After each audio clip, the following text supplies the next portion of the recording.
देखिए डेंगू के स्वामी जी पहले स्ट्रेन से रिकवरी के बाद शरीर में उसकी एंटीबॉडी बन भी जाए तो दूसरे स्ट्रेन अगर हमला कर दें और दूसरा स्ट्रेन के वार से जान जाने का खतरा बढ़ जाए, तो अगर इस तरह की स्थिति हो तो डेंगू से रिकवर हो जाए तो फिर क्या क्या सावधानी बरतनी है? क्योंकि पहली रिकवरी के बाद शरीर जो है उतना कैपेबल नहीं होता कि दूसरा हमला बर्दाश्त कर पाए। हाँ, डेंगू से रिकवरी होते ही एक तो जंक फूड फास्ट फूड तो कतई नहीं खाना।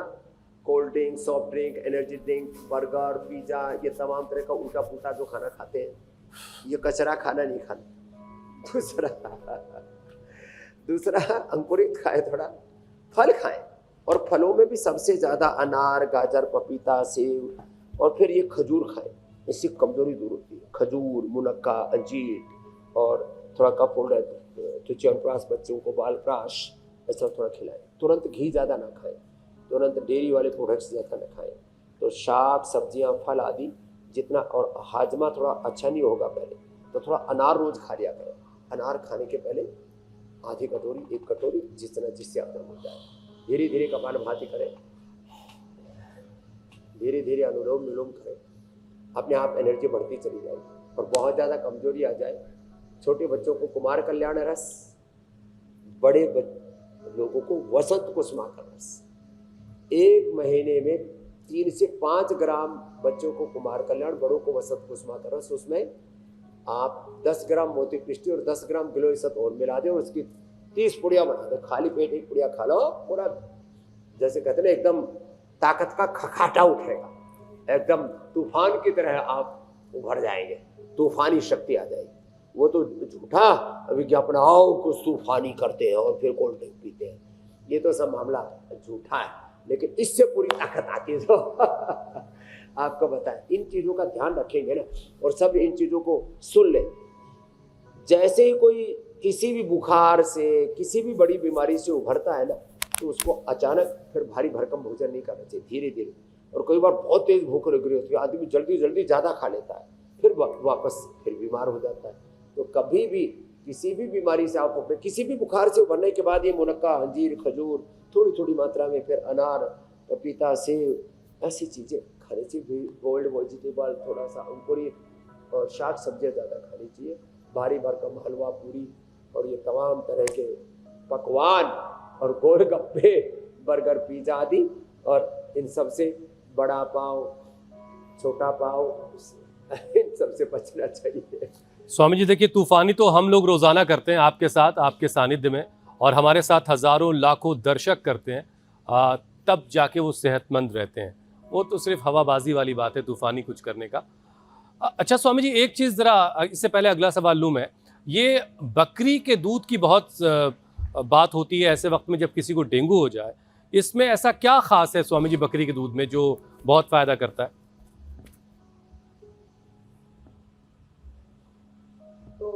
दरअसल सामान्य रूप से जो फैट है और जो उसमें मिनरल्स है, विटामिन है, न्यूट्रिशंस है, वो तो सब होती है। एक आयरन को छोड़ करके बाकी सारे पोषक तत्व दूध में होते हैं, आयरन को छोड़ करके बाकी। एक इसलिए केवल दूध पर आदमी पूरी जिंदगी रह सकता है। हमारे एक आत्मशुद्धि आश्रम में एक महात्मा जी थे, वो करीब 50 साल तक केवल दूध पर रहे। अभी तो पता नहीं उनका शरीर है कि पूरा हो गया। मैं उनसे मिला था आज से करीब 35 साल पहले, और फिर बीच में भी एक बार मिला करीब 15-20 साल पहले। अब पता नहीं शरीर है या नहीं। तो प्लेटलेट को बढ़ाने में दरअसल जो बकरी का दूध है ना, वो लीवर को अच्छा करता है, लीवर के लिए खुराक है। और प्लेटलेट बढ़ाने का काम जो है लीवर करता है। लीवर यदि आपका अच्छा है, किडनी आपकी अच्छी है, तो लीवर, किडनी और आंतें, ये 3 चीज़ें अच्छी हो, और साथ में ब्लड सर्कुलेशन बॉडी को में पूरा हो जाए, तो WBC, RBC, प्लेटलेट्स तीनों अच्छे होते हैं।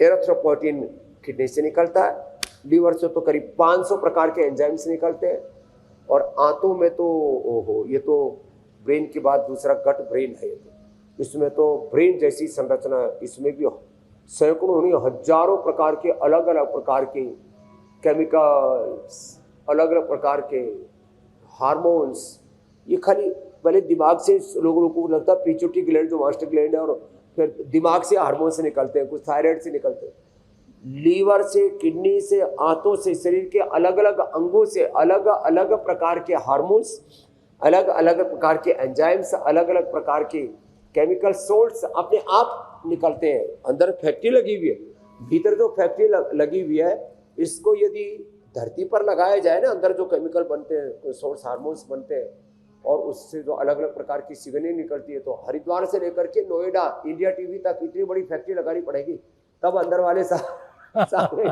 केमिकल सोर्स हार्मोन्स आप बना पाएंगे। और फिर वो भी वैसे नहीं बना सकते जो अंदर बन रहे हैं। तो अंदर वाले तंत्र को ठीक रखो, अंदर वाली फैक्ट्री को ठीक रखो, तो फिर बाहर वाली चीज़ों की दिक्कत नहीं होगी। तो हाँ, बकरी का दूध जो है वो हमारे लीवर को, हमारी आंतों को, हमारे पाचन तंत्र को अच्छा करता है, और उससे फिर प्लेटलेट बनते हैं। तो वो एक प्राइमरी कारण है प्लेटलेट बढ़ाने का।